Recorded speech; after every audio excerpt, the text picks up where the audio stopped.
दोस्तों good morning, good evening, Radhe Radhe. आपका हमारे यूट्यूब चैनल लक्ष्य क्लास एम के बरुआ सागर में एक बार फिर से स्वागत है। दोस्तों मैं क्लास 10th और 9th वालों के लिए इंग्लिश ग्रामर पढ़ा रहा हूं, जिसमें मैंने आपको प्रेजेंट के चारों पार्ट, पास्ट के चारों पार्ट और फ्यूचर के 3 पार्ट मैंने पढ़ा दिए हैं। आज हमें फ्यूचर का चौथा पार्ट पढ़ना है, यानी कि 12 नंबर का टेंस। और वैसे अगर हम देखें तो फ्यूचर का चौथा नंबर का टेंस पढ़ना है आपको। तो यदि दोस्तों आप हमारे यूट्यूब चैनल पर पहली बार वीडियो देख रहे हैं तो आप हमारे यूट्यूब चैनल लक्ष्य क्लासेस एम के बरुआ सागर को सब्सक्राइब करिए, वीडियो को लाइक करिए और शेयर भी करिए। हम देखते हैं यहाँ फ्यूचर परफेक्ट कंटिन्यूअस, यानी फ्यूचर का चौथा पार्ट। और वैसे देखेंगे तो 12 टेंस हमें पूरे पढ़ना है क्रम से। तो प्रेजेंट के 4 पढ़ चुके, पास्ट के 4। आज हमें फ्यूचर का लास्ट पढ़ना है, future perfect continuous. Future perfect continuous, future perfect continuous आज हमें टेंस पढ़ना है। तो फ्यूचर परफेक्ट कंटिन्यूअस में हम देखते हैं 12 नंबर का टेंस क्या होता। तो मैंने बताया था कि टेंस पढ़ने के लिए आपको कुछ नहीं, पहचान याद करना है, हेल्पिंग वर्ब याद करना है, वर्ब में क्या लगाना है, बस ये सारी चीज़ें आपको याद करना है। और बनाने का तरीका जैसे हमने अभी आगे टेंस बनवाए थे वैसे बनाने का तरीका सेम टू सेम है, ओनली हेल्पिंग वर्ब ही बदलती जाती है अपनी। तो इसकी पहचान क्या है यार फ्यूचर परफेक्ट कंटिन्यूअस की? जिन वाक्यों के अंत में, जिन वाक्यों के अंत में रहा होगा, रही होगी, रहा होगा, रही होगी, रहे होंगे, रहा होगा, रही होगी, रहे होंगे, प्लस समय, रहा होगा, रही होगी, रहे होंगे प्लस समय आदि शब्द आते हैं, आदि शब्द आते हैं। तो हमने क्या पढ़ा? जिन वाक्यों के अंत में रहा होगा, रही होगी, रहे होंगे प्लस समय आदि शब्द आते हैं उन्हें हम फ्यूचर परफेक्ट कंटिन्यूअस टेंस कहते हैं। तो जिन वाक्यों के अंत में रहा होगा, रही होगी, रहे होंगे प्लस समय आदि शब्द आते हैं उन्हें हम फ्यूचर परफेक्ट कंटिन्यूअस टेंस कहते हैं। सहायक क्रिया क्या होती है? सहायक क्रिया यानी बोले तो हेल्पिंग वर्ब। हेल्पिंग वर्ब क्या होती? हेल्पिंग वर्ब होती है इसकी विल हैव बीन और shall have been. Will have been और शैल हैव बीन। फ्यूचर में आपको पता होगा कि एक वचन कर्ता बहुवचन कर्ता नहीं मानते हैं। फ्यूचर में हमें देखना है कि शैल हैव बीन किसके साथ लगाते हैं, विल हैव बीन किसके साथ लगाते हैं। तो शैल हैव बीन आपको लगाना है आई व भी के साथ, यानी कि मैं और हम के साथ आपको शैल हैव बीन लगाना है। और जितने भी सब्जेक्ट आपके बचेंगे से सभी के साथ आपको विल हैव बीन लगाना है। क्या लगाना है? Will have been. तो विल हैव बीन लगाना है से सभी के साथ, शैल हैव बीन लगाना है आई व भी के साथ। अब इसके बाद में क्या है? हेल्प पहचान हो गई, हेल्पिंग वर्ब हो गई। अब क्या करना है? क्रिया में, क्रिया में हमें क्या लगाना है? क्रिया में वर्ब की फर्स्ट फॉर्म प्लस में आईएनजी लगाते हैं। वर्ब में क्या लगाना है? वर्ब की फर्स्ट फॉर्म प्लस में आईएनजी। ये आपका टेंस निपट चुका है, यानी कि पहचान याद करनी, हेल्पिंग वर्ब याद करनी और वर्ब में क्या लगाना है वो याद करना। बस कोई सा भी टेंस आप पढ़ो, पहचान, हेल्पिंग वर्ब और क्रिया, बस ये सारी चीज़ें आपको याद रखना है। अब लेकिन इसमें समय भी आता है। क्या आता है? समय।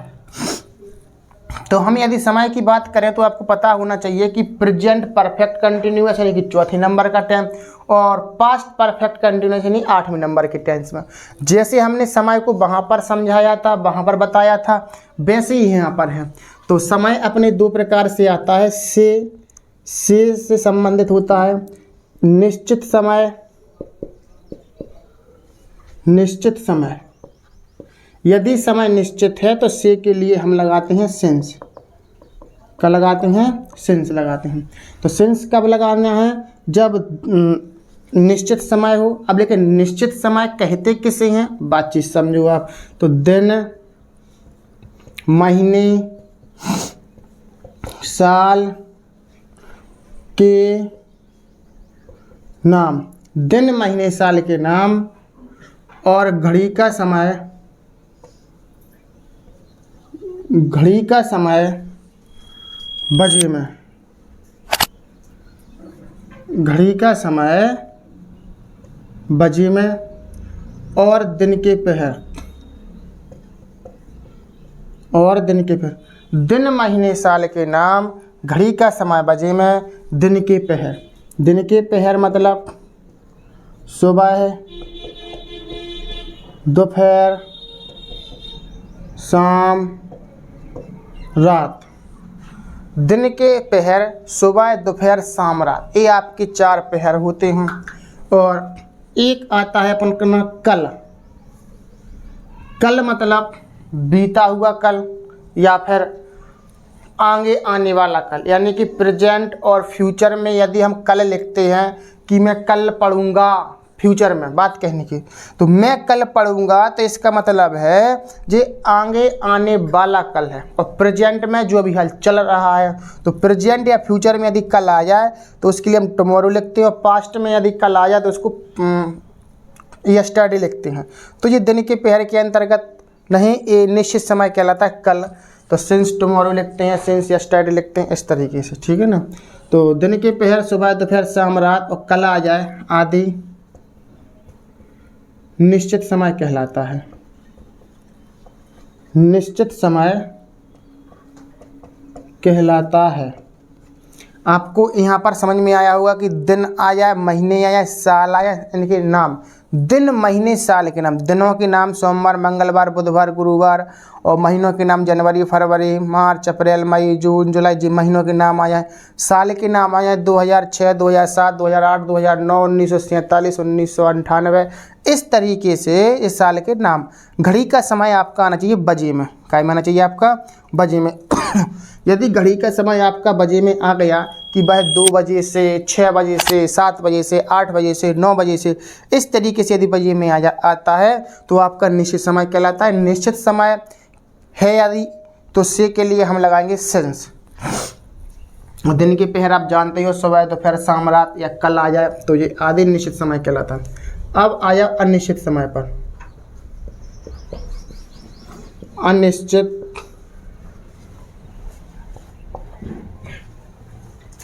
समय, अनिश्चित समय है तो से के लिए हम फॉर लगाते हैं। अनिश्चित समय है तो से के लिए हम क्या लगाते हैं, फॉर। अब अनिश्चित समय इसका जस्ट अपोजिट होता है, कैसा, दिन, महीने, साल, दिन महीने साल की संख्या, दिन महीने साल की संख्या, और घड़ी का समय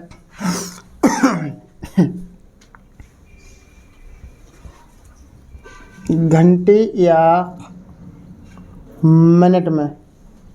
दिन महीने साल की संख्या, घड़ी का समय घंटे या मिनट में, आदि अनिश्चित समय कहलाता है।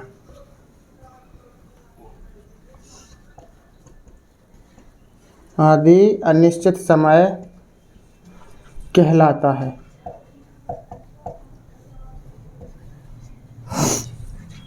तो दिन महीने साल की संख्या, घड़ी का समय घंटे या मिनट में आ जाए, आदि को हम अनिश्चित समय कहते हैं। यदि अनिश्चित समय आ गया तो हम से के लिए फॉर लगाते हैं। क्या लगाते हैं, फॉर। इस तरीके से हमारा जी आपको यहाँ पर समझ में आया होगा। दिन महीने साल की संख्या मतलब 2 दिन, 6 दिन, 5 दिन, 10 दिन, 15 दिन, तो इस तरीके से दिन की संख्या आएगी। महीनों की संख्या 2 महीने से, 3 महीने से, 4 महीने से, 6 महीने से। इसी तरीके से साल की संख्या 2 साल, 3 साल, 5 साल, 10 साल, इस तरीके से आएगा। और घड़ी का समय घंटे या मिनट में कि भाई 2 घंटे से यह काम कर रहा है, 6 घंटे से, 5 घंटे से, 10 घंटे से, या फिर मिनट में 2 मिनट, 5 मिनट, 10 मिनट, ठीक है ना। आदि अनिश्चित समय कहलाता है। और यदि अनिश्चित समय है तो से के लिए हम क्या लगाएंगे, फॉल लगाएंगे। क्या लगाएंगे हम, फॉल लगाएंगे। इस तरीके से आपका फ्यूचर परफेक्ट होता है। अब हमें देखना है इसके एग्जाम्पल। क्या देखना है इसके हमें, एग्जाम्पल। तो एग्जाम्पल में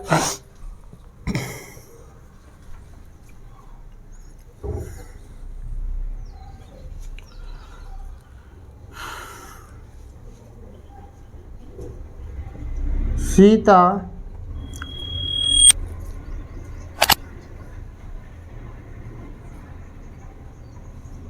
5 मिनट से मंदिर जा रही होगी। सीता 5 मिनट से मंदिर जा रही होगी। तो रहा होगा, रही होगी, रहे होंगे प्लस समय। तो रही होगी और प्लस में समय, रही होगी और प्लस में आ जाता है आपका समय। हम समझ जाते हैं फ्यूचर परफेक्ट कंटिन्यूअस आपका ये टेंस है। जब फ्यूचर परफेक्ट कंटिन्यूअस टेंस है आपका, तो आप बनाएंगे कैसे, पहले लिखेंगे सीता। अब रही होगी की स्पेलिंग क्या लगाएंगे, विल हैव बीन की शैल हैव बीन। तो हमें सीता है किसी का मतलब शैल हैव बीन लगाना है आई व वी के साथ, और बका जितने सब्जेक्ट बचेंगे तो विल हैव बीन। तो विल हैव बीन लगाना, सीता विल हैव बीन। जाना के लिए हम क्या लिखेंगे, गो में जुड़वाएंगे going to temple, going to temple. और समय की अंग्रेजी आपको सबसे बाद में लिखनी है, 5 मिनट से। अब इस के लिए समय निश्चित है कि अनिश्चित, 5 मिनट से। घड़ी का समय काय में आ गया, मिनट में आ गया। तो मिनट में कहाँ होता है, इधर पर। अनिश्चित समय, घड़ी का समय घंटे में आ जाए या मिनट में आ जाए, तो मिनट में आ गया। तो अपना अनिश्चित समय, अनिश्चित समय। तो इस से के लिए हम क्या लगाएंगे, फॉर। तो इस से के लिए हम क्या लगाएंगे, फॉर लगाएंगे। क्या लगाएंगे, फॉर। तो फॉर 5 मिनट्स, 5 मिनट्स। इस तरीके से आपका सेंटेंस बन जाता है। सीता पीछे से सेंटेंस बनता है, पहले आप सब्जेक्ट लिख लो, फिर रही होगी के लिए लिखाएंगे विल हैव बीन, फिर जाना के लिए गोइंग टू टेम्पल, से के लिए फॉर, 5 मिनट के लिए 5 मिनट्स। अब यदि इसी में नहीं आ जाए, क्या नहीं, सीता 5 मिनट से मंदिर नहीं जा रही होगी। अगर इधर पर यदि हमने नहीं लिख दिया, क्या लिख दिया इधर पर हमने, नहीं। यदि हमने इधर पर नहीं लिख दिया तो आप समझ जाए नोट कहाँ लगना। तो नोट जब हेल्पिंग वर्ब आपकी 2 शब्दों की हो जाए या 3 शब्दों की हो जाए या 4 शब्दों की हो जाए, तो हेल्पिंग वर्ब लगनी है पहले शब्द के बाद, हेल्पिंग वर्ब के पहले शब्द के बाद, यानी विल, फिर इधर पर आ जाएगा आपका not. Will not have been going to temple for 5 minutes. इस तरीके से आपका ये सेंटेंस बन जाता है। जे अपन हमने पहले इसी में अफर्मेटिव बताया था, इसमें नेगेटिव। अब एक देख लो इंट्रोगेटिव सेंटेंस।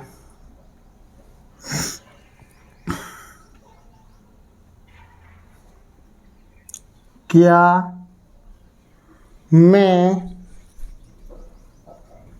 सुबह से नहीं पढ़ रहा हूँगा। क्या मैं सुबह से नहीं पढ़ रहा हूँगा। तो रहा हूँगा, रही होगी और प्लस में समय। तो रहा हूँगा और प्लस में समय आ गया। समझ गया, फ्यूचर परफेक्ट कंटिन्यूअस है।